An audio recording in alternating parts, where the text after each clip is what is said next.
Okay, it's Wednesday. It is block 2, phase 3, final phase of this block. Aerobic capacity, strength capacity. We love it.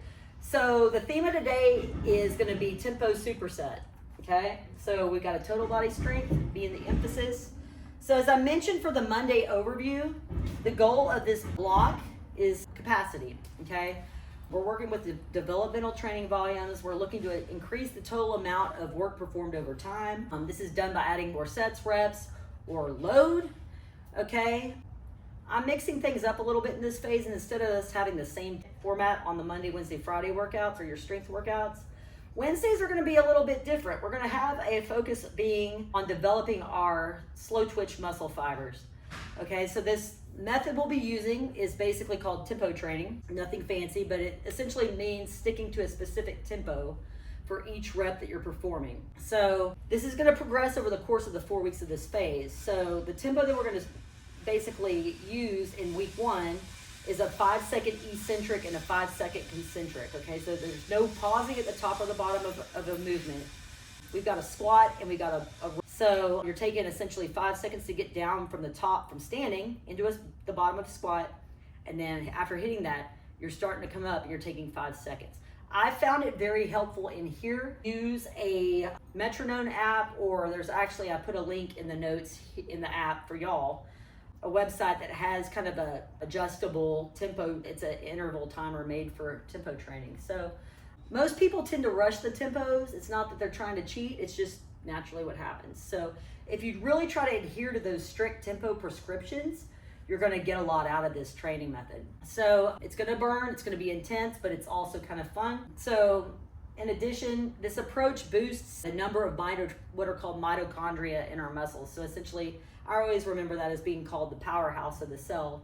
Back when I was a kid, one of my favorite components of the cell itself, it's always been the mitochondria. But you have mitochondria in your muscles, and essentially, like, the more mitochondria that you have, the more force you're able to produce and just basically get stronger, produce and apply force, all that good stuff. So we can use our muscles better.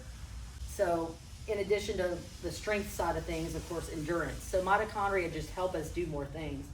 So what we're going to be doing with these tempo prescriptions, we're going to have a tempo superset. So like I said, we've got a squat and a pull and a row, pull, row, whatever.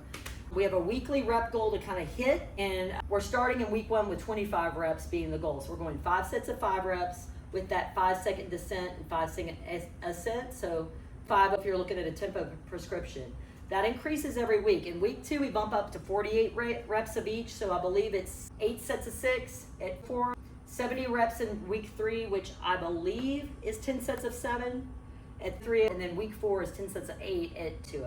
So the tempo gets faster as we progress through this phase, but we still need to be strict with not shortchanging it, because if I say you're doing a tempo of 5-0 and you end up doing, usually people end up doing a 3 with that or a 4. It's just, again, we want to have that time under tension. So you're essentially staying in a kind of time under tension situations for like 50 seconds per set on that movement. So you're going to do a set of squats, rest 40 seconds, and then a set of rows, and then rest 40 to 60 seconds. And again, in week 1, it's 5 sets of 5. So get ready for things to get spicy, because they are. So we've got a lot of volume in a short amount of time. And the reason behind this is because it stresses our slow twitch muscle fibers, which in turn improves endurance. So our fast twitch fibers tend to fatigue quickly.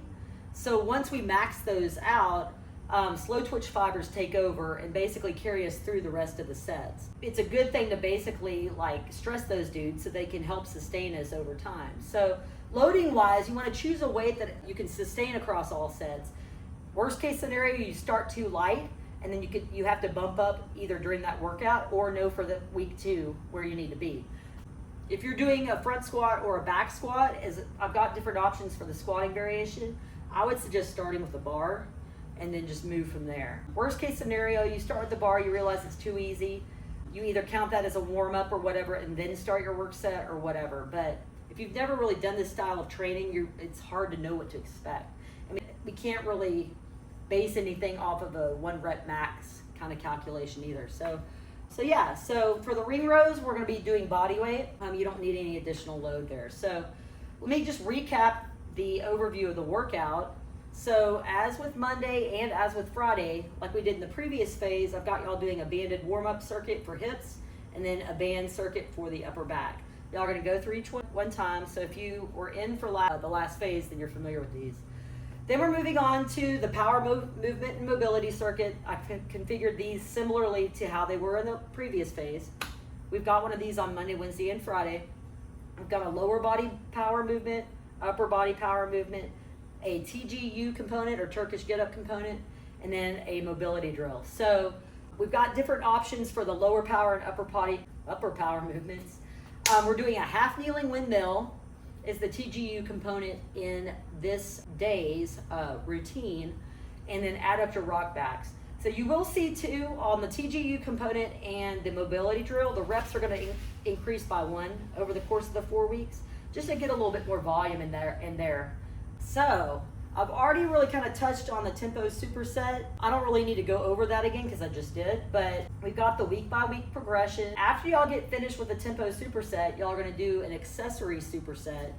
So I've got y'all doing a kickstand RDL with constant tension kind of being the emphasis. We'll load with one kettlebell or dumbbell on the contralateral side. So your working side is going to be the forward leg side, kickstand with the back leg. And what I mean by constant tension is that you're going to basically focus on keeping the tension in the hamstring and the glute the whole time.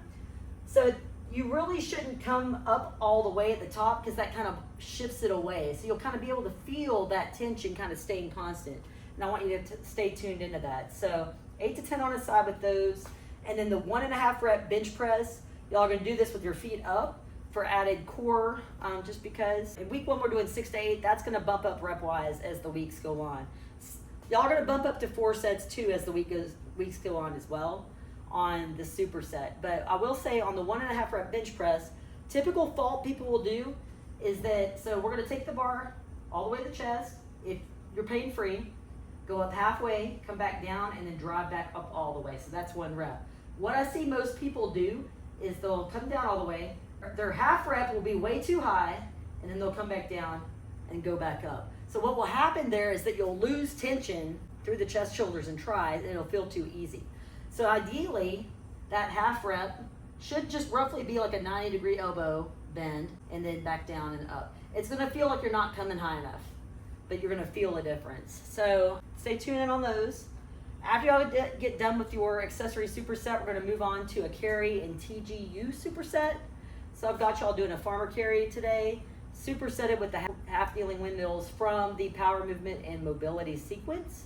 So you're getting a little additional work on that exercise. There's a reason why we're doing so much repetition of these things is because when we do things often, we're gonna get better at doing them. Okay, so it's not rocket science. We got a cool down to bring things to a close, and that's your Wednesday session for block 2, phase 3.